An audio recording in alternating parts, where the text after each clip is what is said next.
സയ്യിദോ, എന്തെല്ലാം വിശേഷങ്ങളൊക്കെ? നാട്ടിലൊക്കെ പോയപ്പോൾ റീൽസും ഷോർട്സൊക്കെ ഇങ്ങനെ കാണാറില്ലേ? എങ്ങനെയുണ്ട്? ഉഷാറല്ലേ? നമ്മളറിയാതെ ഇങ്ങനെ സ്ക്രോൾ ചെയ്ത് പോകുമ്പോൾ പല ടൈപ്പ് വീഡിയോസും പലതും നമ്മളെ കൺമുന്നിലൂടെ ഇങ്ങനെ കടന്നു വരില്ലേ?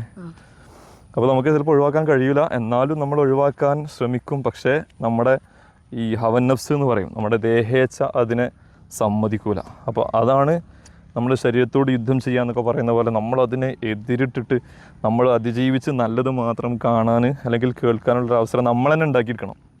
നമുക്കേ നമ്മളെ കൺട്രോൾ ചെയ്യാൻ പറ്റുള്ളൂ.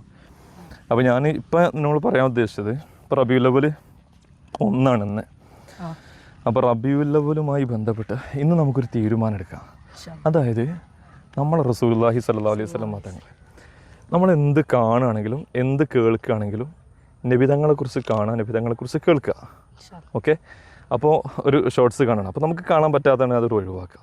എന്നിട്ട് നമ്മൾ വേണമെങ്കിൽ ഒന്ന് സെർച്ച് ചെയ്യുക, മുഹമ്മദ് നബി ഇംഗ്ലീഷിലോ മലയാളത്തിലോ റസൂലുള്ളാഹി സ്വല്ലല്ലാഹു അലൈഹി വസല്ലം തങ്ങളുമായി ബന്ധപ്പെട്ട് ഇഷ്ടംപോലെ കഥകൾ, ചരിത്രങ്ങൾ, അവരെക്കുറിച്ചുള്ള വിവരണങ്ങളൊക്കെ നമുക്ക് കിട്ടും.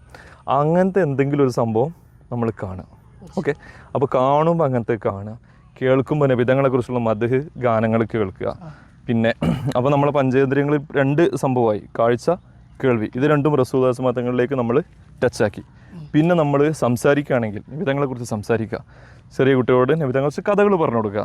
നമ്മൾ വീട്ടിലെത്തിയ ഉമ്മാനോട് പറഞ്ഞെടുക്കുക, നബിതങ്ങളെക്കുറിച്ച് എന്തെങ്കിലുമൊക്കെ കാര്യങ്ങൾ നമുക്ക് അറിയുന്നത് പറഞ്ഞു കൊടുക്കുക. ഒരു ഹദീസ് പറഞ്ഞു കൊടുത്താലും ഒരു ഹദീസ് നമ്മളൊരാൾക്ക് പറഞ്ഞു കൊടുത്ത് അതിൻ്റെ ഫലം എന്തെങ്കിലും ഒരു കാര്യം അവർ ചെയ്യാൻ തുടങ്ങിയാൽ നമുക്കത് നമ്മുടെ അക്കൗണ്ടിൽ വലിയൊരു ബോണസായി നമുക്കത് മാറി. ഓക്കെ, അത് നമുക്ക് ഭാവിയിലേക്ക് ഭയങ്കര ഉപകാരപ്പെടും. പിന്നൊന്ന്, പുസ്തകങ്ങൾ വായിക്കും നമ്മൾ ചിലപ്പോൾ. അപ്പോൾ ഈ റബീഉൽ അവ്വലുമായി ബന്ധപ്പെട്ട് പുസ്തകങ്ങൾ വായിക്കുകയാണെങ്കിലും നബിതങ്ങളുമായി ബന്ധപ്പെട്ട പുസ്തകങ്ങൾ നമ്മൾ സെലക്ട് ചെയ്യുക. ഓക്കെ, അപ്പോൾ സംസാരത്തിലും വായനയിലും നോട്ടത്തിലും നമ്മൾ കാണുമ്പോഴും റീൽസിലും എല്ലാം നബിതങ്ങൾ കടന്നു വരുമ്പോൾ ഈ റബീഉൽ അവ്വൽ നമുക്ക് ശരിക്കും എന്താ പറയുക, ധന്യമായി എന്നൊക്കെ നമുക്ക് പറയാൻ പറ്റും. പിന്നെ സ്വലാത്ത്, സാധാരണ നമ്മൾ ചൊല്ലാറുള്ള സ്വലാത്തിനേക്കാൾ കൂടുതൽ 100 എന്നുള്ളത് മാറ്റിയിട്ട് 300, 500 അങ്ങനെ കൂടുതൽ സ്വലാത്ത് എല്ലാവരും നമ്മൾ ശ്രമിക്കുക. അള്ളാഹു തൗഫീഖ് ചെയ്യട്ടെ. ശുക്രാൻ.